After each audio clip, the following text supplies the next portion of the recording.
किशनपुर नामक एक छोटे से गांव में हरिया, उसकी पत्नी और उनके 2 लड़के रहते थे। हरिया के दोनों लड़के जुड़वा थे और दोनों शक्ल सूरत में हमशक्ल थे।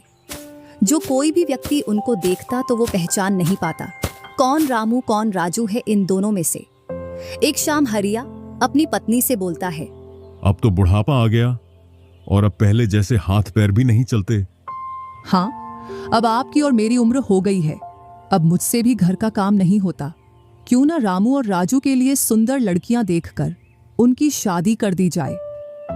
हाँ भाग्यवान, तू बोल तो सही रही है, लेकिन मुझे रामू की फिक्र है क्योंकि उसे काम में आलस आता है और वह कैसे अपना गुजारा कर पाएगा। बातें करते करते दोनों सो जाते हैं।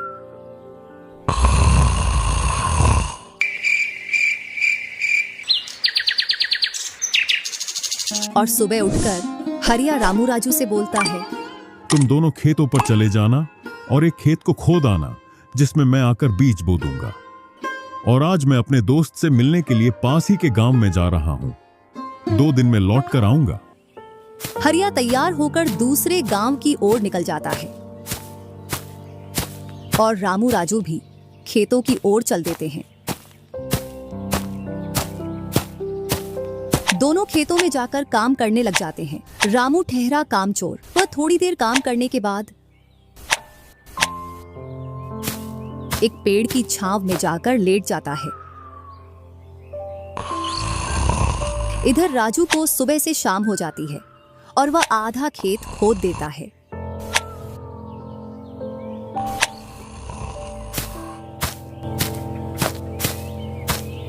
और हरिया भी अपने दोस्त के पास पहुंच जाता है। अरे भाई हरिया, कैसे आना हुआ? तुझसे मिलने की इच्छा हुई तो मिलने आ गया। चल अच्छा है, पहले भोजन करते हैं, इसके बाद गप्पे लड़ाएंगे। दोनों साथ में भोजन करते हैं। हाँ भाई हरिया, सुना सब कुशल मंगल? हाँ भाई, सब कुछ कुशल मंगल है। अब तो तेरे दोनों लड़के शादी के लायक हो गए होंगे। हाँ, दोनों शादी के लायक हो गए हैं और खासकर मैं तेरे पास इसीलिए आया हूं कि कहीं दोनों लड़कों के लिए लड़कियां देख आऊं। वैसे अपनी भी 2 बेटी हैं और दोनों खूब होशियार और चंचल है। अब दोनों की भी उम्र शादी के लायक हो गई है। अगर तुझे कोई एतराज ना हो तो क्यों ना इस दोस्ती को रिश्तेदारी में बदल दी जाए। इतना सुन हरिया बड़ा खुश होता है। जब वह दोनों लड़कियों को देखता है तो दोनों बहुत ही सुंदर थीं।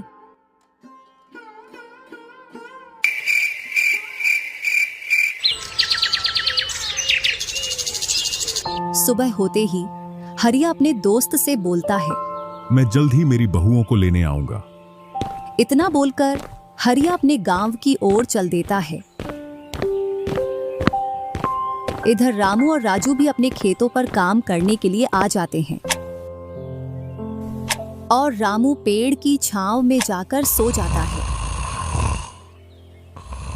इधर राजू अपने काम में लगा रहता है। शाम होने को आ जाती है और हरिया भी अपने खेतों के पास आ जाता है। रामू की आंख खुलती है तो हरिया उसको आता हुआ दिखता है, तो वह खेत में जाकर काम करने लग जाता है। चलो घर, अब शाम हो गई और खेत भी पूरा खुद गया है।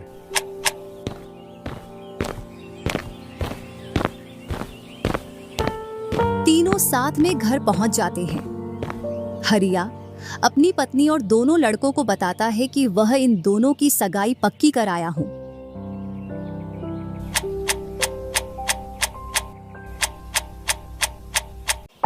और वह कुछ दिन बाद दोनों का विवाह कर देता है। ऐसे ही कुछ वर्ष निकल जाते हैं।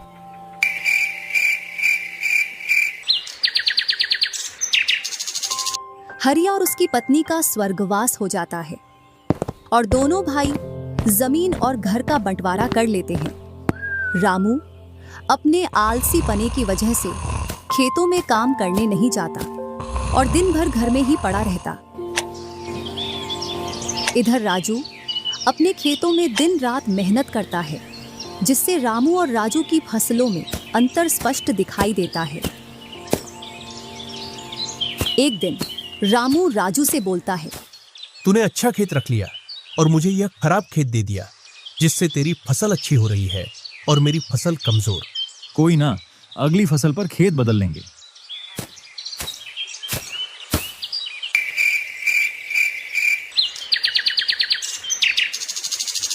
अगली फसल पर रामू राजू से खेत बदल लेता है और एक खेत ज्यादा ले लेता है। फिर भी राजू खुशी खुशी उसे खेत दे देता है। राजू के हिस्से में जो खेत थे उनमें फिर से वह दिन रात मेहनत करता। इधर रामू कभी काम करता तो कभी काम नहीं करता। रामू के पास बीज खरीदने के भी पैसे नहीं थे, तो वह पैसे लेने के लिए जमींदार के यहाँ चला जाता।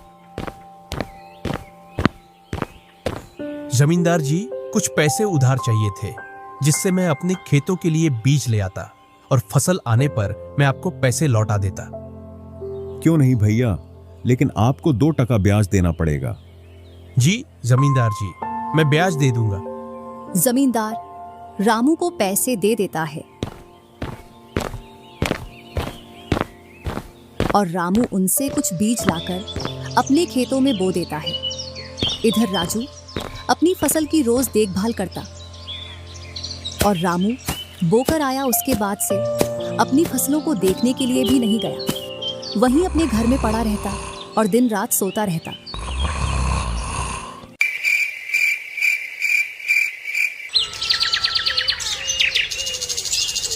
एक दिन जब फसल पकने का समय आया तो वह अपनी फसल देखने के लिए खेतों पर गया और फसल देखकर बोला, अरे इतनी कमजोर फसल!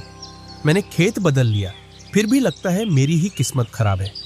जो भी जमीन में लेता हूँ उसमें अच्छी फसल होती ही नहीं है। ऐसे कहते हुए वह अपने घर आ जाता है और अपनी पत्नी से बोलता है, राजू की फसल तो अच्छी है, बस हमारी फसल ही कमजोर है। ऐसा कैसे हो सकता है? ऐसा तो होगा ही। दिन रात जो घर में पड़े रहते हो और खेतों में समय समय पर दवाई पानी नहीं दोगे तो फसल ऐसी कमजोर रहेगी। फिर बोलते हो किस्मत खराब है। किस्मत नहीं, मेहनत करनी पड़ती है। चल चल, मेरे को मत सिखा। अगर किस्मत ना हो तो कुछ भी नहीं होता। अगर मेहनत से कोई बड़ा बनता तो सबसे पहले गधा बड़ा बनता, क्योंकि उसके बराबर कोई मेहनत नहीं करता। और जो मजा जिंदगी में सोने में है वह मजा और किसी चीज में नहीं। बस इनको तो सुला दो, सोने के अलावा और कोई काम ही नहीं है।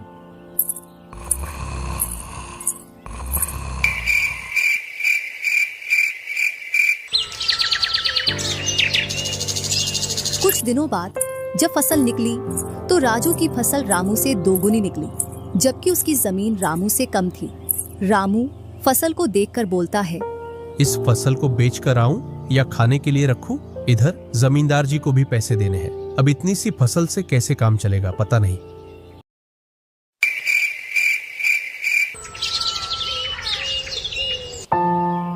एक दोपहर रामू सो रहा था, तभी उसका गेट किसी ने खटखटाया। पता नहीं कौन भरी दोपहर में नींद खराब करने के लिए आ गया। जैसे ही वह गेट खोलता है तो सामने जमींदार खड़ा दिखता है। क्या यह रामू का घर है? रामू ने सोचा, क्यों ना मैं इसे राजू के घर पहुंचा दूं। यह मुझे पहचान भी नहीं पाया। मैं तो राजू हूँ, वह वाला घर है रामू का। जमींदार सामने वाले घर पर जाकर गेट को खटखटाने लगता है। राजू गेट खोलता है और बोलता है, क्यों भाई, इतनी तेज गेट को क्यों खटखटा रहे हो? मैंने आपके रुपए लेकर खा लिए क्या? हाँ भैया रामू, तुमने मेरे जो पैसे लिए थे उन्हीं को लेने के लिए आया हूँ। तुमने बोला था फसल आने पर पैसा लौटा देंगे, जो तुमने अभी तक नहीं लौटाया। क्या जमींदार जी, आप भी दोपहर में नशा करके आ गए? मैंने कब आपसे पैसे उधार लिए? क्या तुम ही रामू हो? नहीं, मैं तो राजू हूँ। रामू तो सामने वाले घर में रहता है।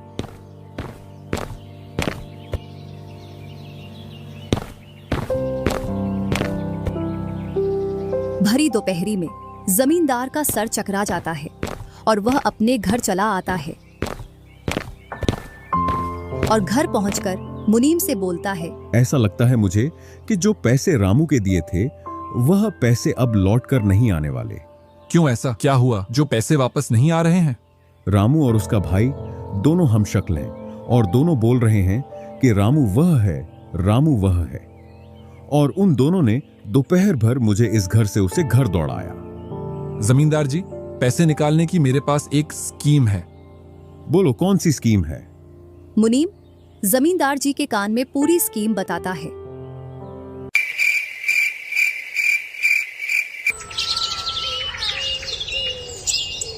दूसरी सुबह जमींदार, मुनीम और दो आदमी जिनके हाथ में लाठी थी, चारों लोग रामू के घर की ओर चलते हैं।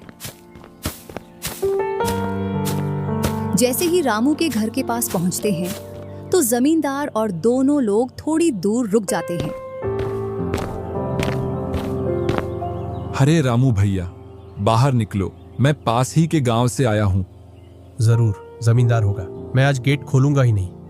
मैं तुम्हारी ससुराल से आया हूँ। तुम्हारे ससुर साहब ने तुम्हारे लिए कुछ रुपए और कुछ आभूषण भेजे हैं, क्योंकि बुढ़ापे की वजह से उनसे यहाँ तक आने की नहीं बन पा रही थी, इस वजह से उन्होंने मुझे भेजा है।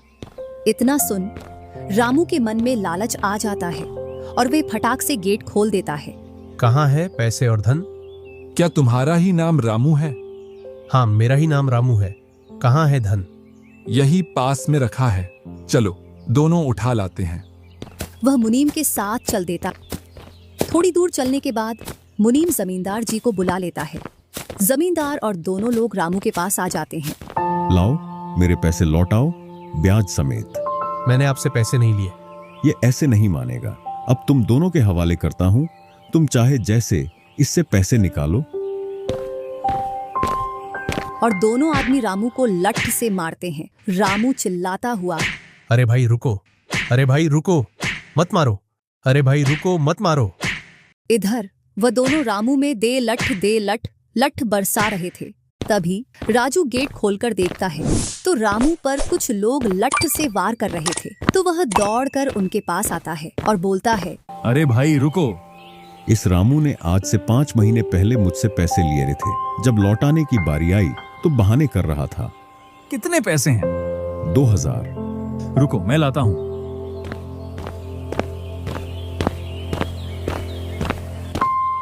राजू रुपए लाकर जमींदार को देता है और जमींदार और उसके साथी वहां से चले जाते हैं। इधर रामू भी अपने घर में चला जाता है और राजू भी।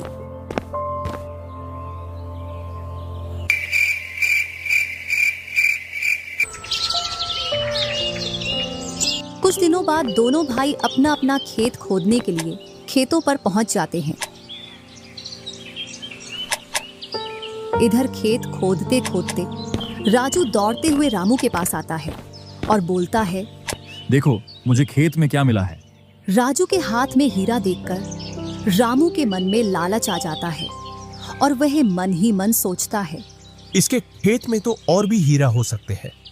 क्यों ना मैं इसको मेरा वाला खेत दे दूं और इसका खेत में रख लूं, जिससे मेरे पास भी बहुत सारे हीरे हो जाएंगे।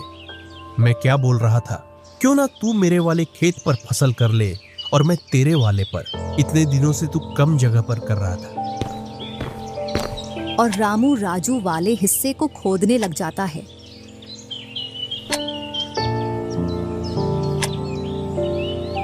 शाम तक पूरे खेत को खोद देता है, लेकिन उसे उसमें कुछ भी नहीं मिलता और थका हारा घर पहुंच जाता है। आज पूरा खेत खोद दिया, लेकिन फिर भी एक हीरा नहीं मिला, जबकि राजू ने खेत का एक कोना खोदा था, उसमें ही उसे एक हीरा मिल गया। अच्छा, आप अगर ऐसे ही मेहनत करते रहे तो एक दिन आपको भी बहुत सारे हीरे मिलेंगे। बातों ही बातों में रामू की नींद लग जाती है।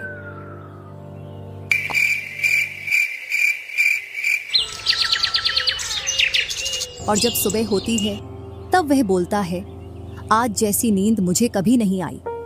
हाँ, अगर तुम ऐसे ही मेहनत करते रहे तो आपको रोज ऐसी नींद आएगी। और रामू उसे वर्ष राजू की तरह अपने खेतों में मेहनत करता है और दोनों की फसलें बराबर निकलती हैं, जिससे रामू के चेहरे पर अलग ही चमक दिखती है। एक दिन चारों लोग साथ में बैठकर खाना खा रहे थे। क्या सच में उस दिन खेत में से हीरा निकला था? हाँ भैया, निकला था ना। जो आज आपके घर में, उसकी वजह से कई सारे हीरे रखे हैं। इतने में ही रामू की पत्नी बोलती है, वह तो नकली था आपसे काम करवाने के लिए। इसी प्रकार बातें करते करते चारों लोग अपने अपने घरों में जाकर सो जाते हैं।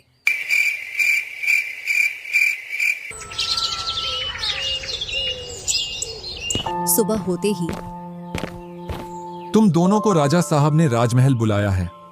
वह दोनों भाई सेनापति के साथ चल देते हैं। अब पता नहीं कौन सी आपदा आ गई। कुछ नहीं, कुछ अच्छा काम होगा, तभी तो हमें बुलाया है। दोनों राजा के पास पहुंच जाते हैं। हमने सुना है इस वर्ष तुम्हारी फसल सबसे अच्छी निकली है और आपने इस बार सबसे ज्यादा राजकोष में कर दिया है। इसी का आप दोनों को इनाम दिया जाता है। दोनों भाइयों को आपके गांव में इनाम के रूप में दुगनी जमीन दी जाती है।